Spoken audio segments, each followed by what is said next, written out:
Ang mabuting balita ng Panginoon ayon kay San Juan. Kinagabihan ng araw ding iyon na unang araw ng linggo, habang nakasara ang mga pinto ng bahay na kinaroroonan ng mga alagad dahil sa takot nila sa mga Hudyo, dumating si Jesus. Tumayo siya sa kalagitnaan nila at sinabi, "Sumainyo ang kapayapaan." Pagkasabi nito, ipinakita niya ang kanyang mga kamay at ang kanyang tagiliran.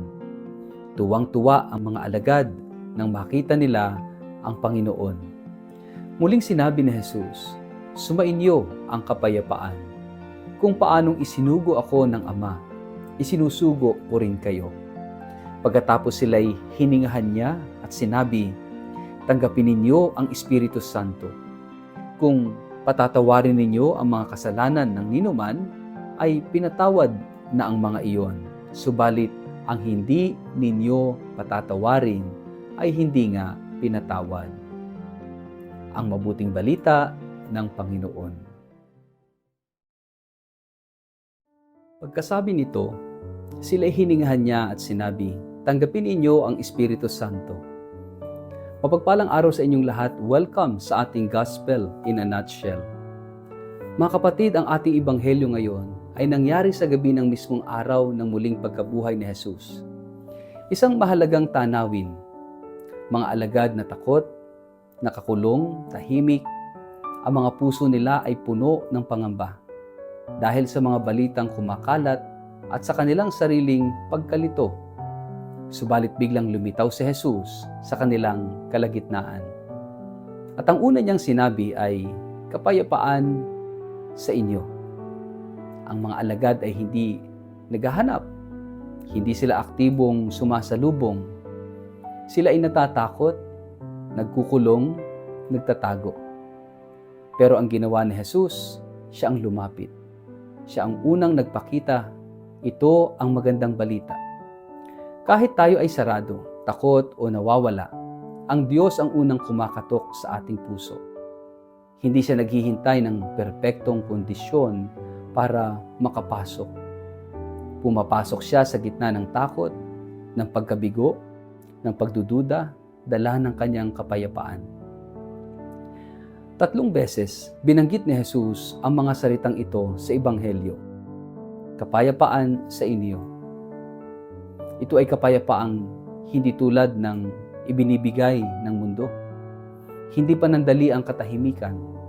Hindi kawalan ng problema. Hindi pansamantalang ginhawa. Ito ay kapayapaan ng muling pagkabuhay.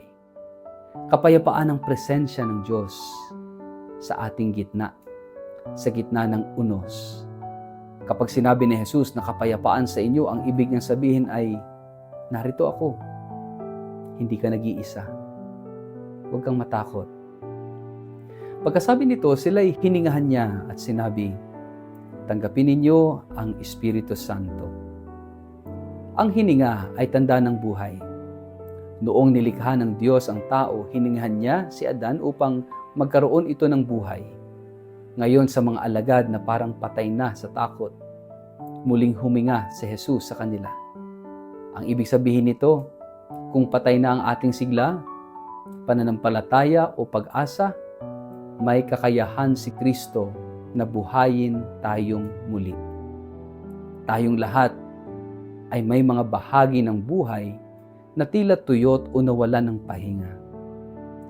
Sa hininga, si Jesus ay may panibagong lakas.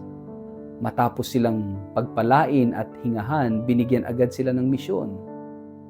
Kung kanino ninyo patawarin ang kasalanan, pinatawad na nga. Mula sa pagiging takot at nagtatago, sila ay ginawang tagapagpahayag ng awa at kapatawaran. Ito ang pattern ng Kristiyanong pamumuhay.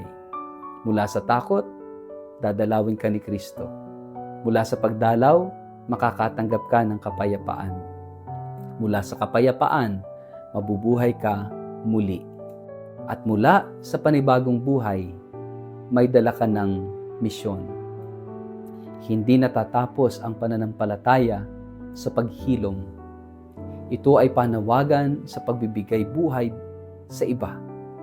Kaya nga ito po yung hamon para po sa ating lahat. Ako ba ay bukas sa pagdalaw ni Kristo? Tanungin natin ang ating sarili.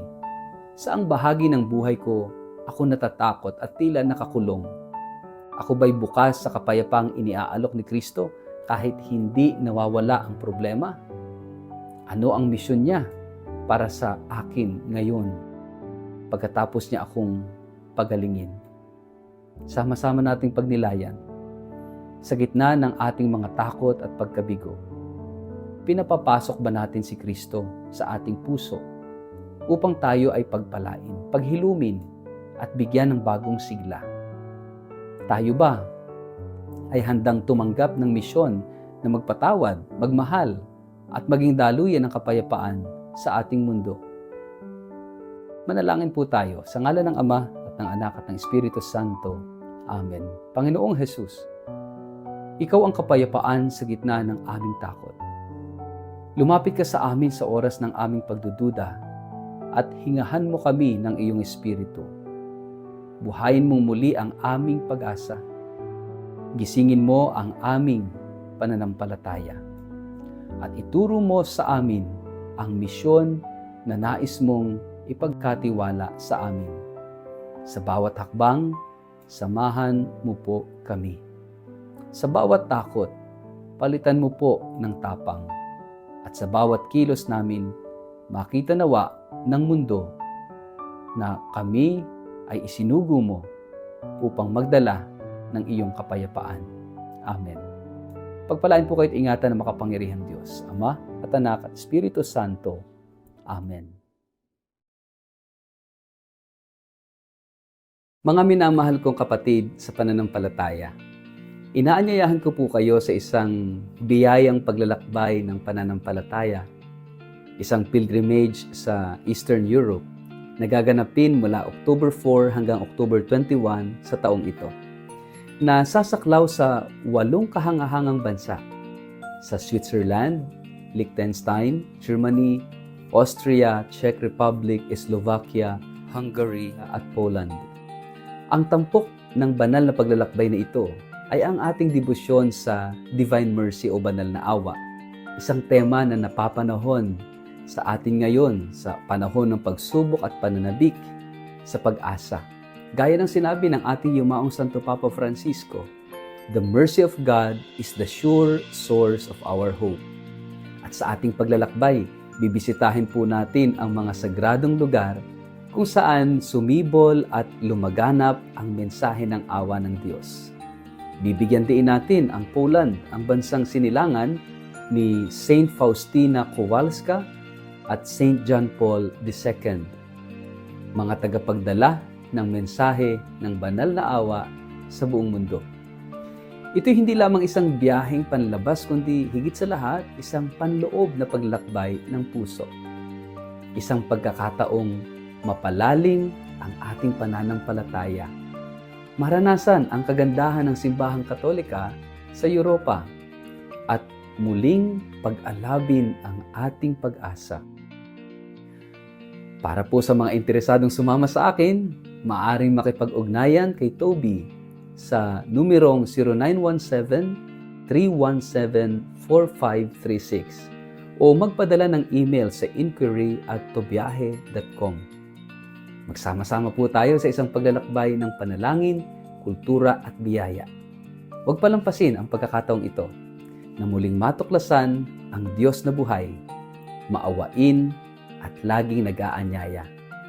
Halina po kayo, maglakbay tayo kasama ang banal na awa patungo sa mas matibay na pag-asa.